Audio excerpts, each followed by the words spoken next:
این که ما میخوایم درباره یک سری اتفاقات تاریخ فیلم بسازیم، بهتره که بیایم اون اتفاقات رو عیناً بازسازی بکنیم یا نه یک سری المان‌های سینمایی رو بهش اضافه بکنیم، مثل سریال چرنوبیل و یا حتی فیلم‌های فهرست شیندلر و پیانیست.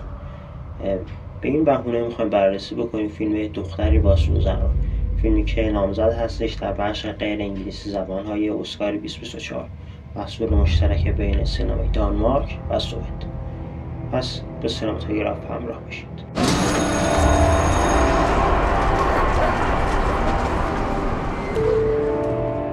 اول بگم که اگه فیلم رو ندیدین بهتره که ببینین، بعد بیام سراغ این ویدیو، چون ویدیو اسپویل رو داره.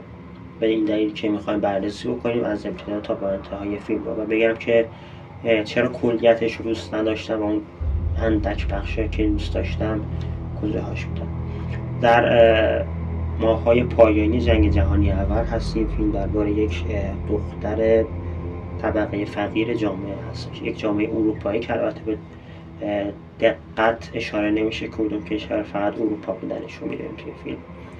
این خانم کارولین همسرش توی جنگ هست، 1 سالی میشه که ازش خبری نشده، ناامید میشه تقریبا از زنده بودن همسرش. یک ارتباط عاطفی شکل میگیره بین کارولین و صاحبکارش که رئیس کارخونه‌ش باشه. این رابطه منجر به این میشه که خانم کارولین باردار بشه از رئیس کارخونه‌ش. جلوتر که میریم مادر رئیس کارخونه اجازه ازدواج این دو رو نمیده. har modtaget deres brev, hvor de anmoder om enkestøtte. Uden deres mands dødsattest kan jeg desværre ikke imødekomme deres anmodning. این تقریبا نیم ساعت 20 دقیقه اول فیلم بود، یعنی چیزی که خودش میتونست یک فیلم سینمایی جدا باشه، مثل فیلم رگ خواب حمد نعمت الله. اینجا جایی که به نظر من فیلمساز باید مکس بیشتری میکرد و بیشتر باز میکرد چگونگی فرایند علاقه‌مند شدن این دوتا رو، که چجوری حالا به این مرحله میرسن که میخوان ازدواج بکنن. به جای اینکه بیاد مکس بکنه روی این قسمت، خیلی ساده ازش میگذره. نقطه مقابلش هم داریم، جایی که باید فیلمساز یه ذره سریعتر بگذره از این نکته ها، بیاد و مکس میکنه و بیشتر توجه ما رو به اونجا جلب میکنه. Min mand forsvinder ikke bare. Karoline? Hvem er det? Jeg er hendes mand. حالا شوهر این خانم کارولین هم از جنگ برمیگرده با یک صورت که نصفش نابود شده، حالا مشخص نیست سوخته یا هر اتفاق دیگه براش افتاده.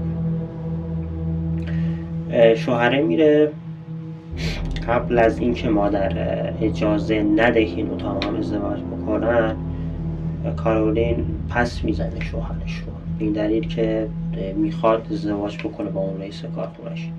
اینجا به نظرم رابطه خوب شکل نگرفته. انگیزه کارولین خیلی مشخص نیست به وضوح که چرا همسرش رو پس میزنه از این اتفاق. همسر فرار میکنه به طرز غیر منطقی برای من، با این موضوع کنار میاد، خیلی راحت میگذره. مادر اجازه ازدواج کارولین و رئیس کارخونه رو نمیده و حالا کارولین که با یک بچه توی شکمش هست از رئیس کارخونه میره که بچه رو سخت بکنه. میره توی حمام که بچه رو سخت بکنه، اونجا با یک زنی به طور اتفاقی آشنا میشه. دوباره ما تصادف داریم که از به نظر من باگ‌های فیلمه. تصادف کلا نمیخوام کلی قضاوت بکنم بگم که باگ هستش، ولی تو این فیلمی که میخواد بازسازی بکنه یک واقعیت رو، به نظر من تصادفا بیش از حد معموله و یک جای من رو پس میزنه. Har du været?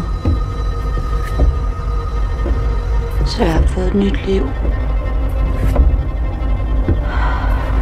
Om forladelse.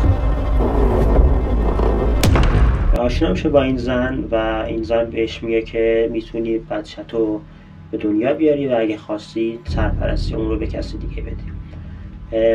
بچه به دنیا میاد، به طور اتفاقی دوباره همسرش رو یک سیرکی پیدا میکنه و تصمیم میگیره که دوباره با همسرش زندگی بکنه. حالا یک بچه رو هم داره. چرا دوباره تصمیم میگیره که با همسرش ازدواج کنه؟ دوباره انگیزه هم کارولین و هم همسر مشخص نیست تو اینجا. همسر میپذیره بچه رو، این هم مشخص نیست. وابسته میشه بهش، این هم زیاد مشخص نیست.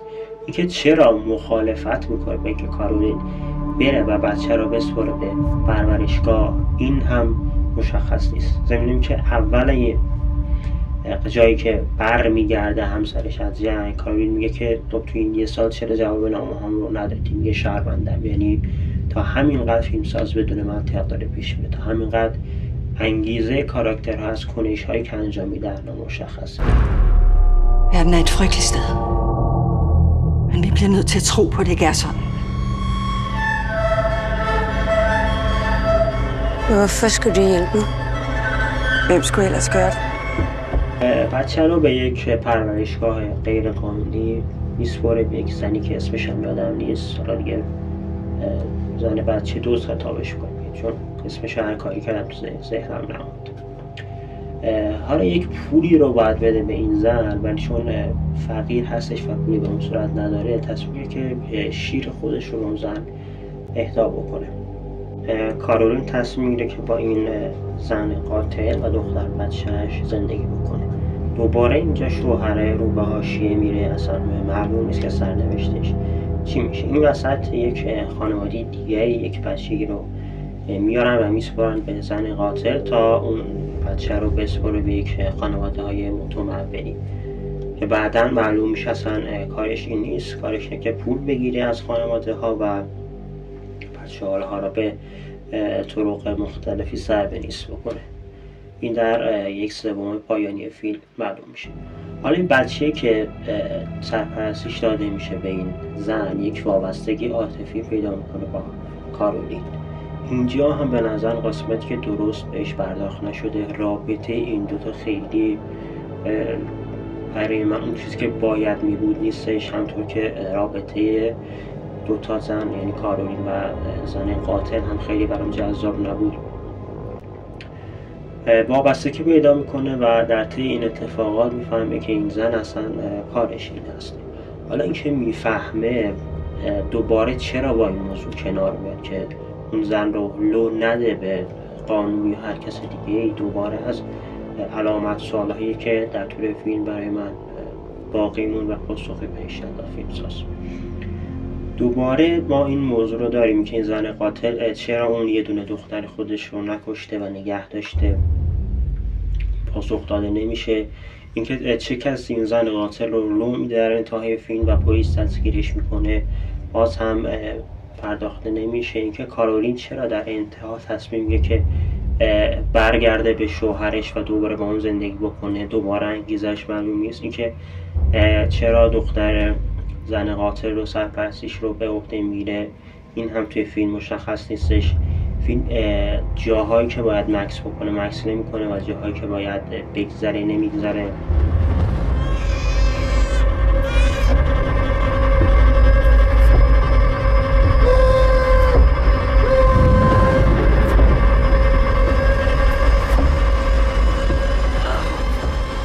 توی کارگردانی 3 تا فرم بصری مختلف هم. فرم اولش شبیه هستش به فیلم های روشنفکری دهه 60 در اروپا مثل موژنای فرانسه.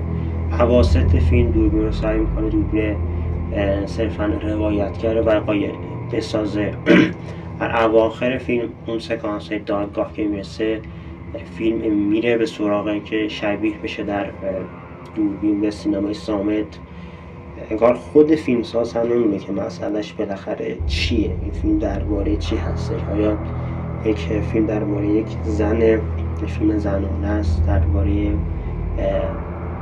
وقایع بعد از جنگی و تأثیر جنگ روی افراد، درباره نشون دادن این جامعه اروپایی اون زمانه، یا حتی یک فیلم زندگی نامه هستش از یک آدمکش زنجیره‌ای. این هم برای من علامت سوال باقی موند. خود فیلمساز به نظرم نمیدونه که مسئلهش چیه. همونجور که گفتم خود فیلم هم پر از اتفاقات غیر منطقی، اتفاقاتی که دلیلش رو نمیدونیم، پر از علامت سوالی که بهش پاسخ داده نمیشه. اینجا من سعی کردم که چند تاش رو مثال بزنم. حالا شاید من نتونستم پاسخ براش پیدا کنم، شما اگه فهمیدین به هم بگین، خیلی هم خوشحال میشم.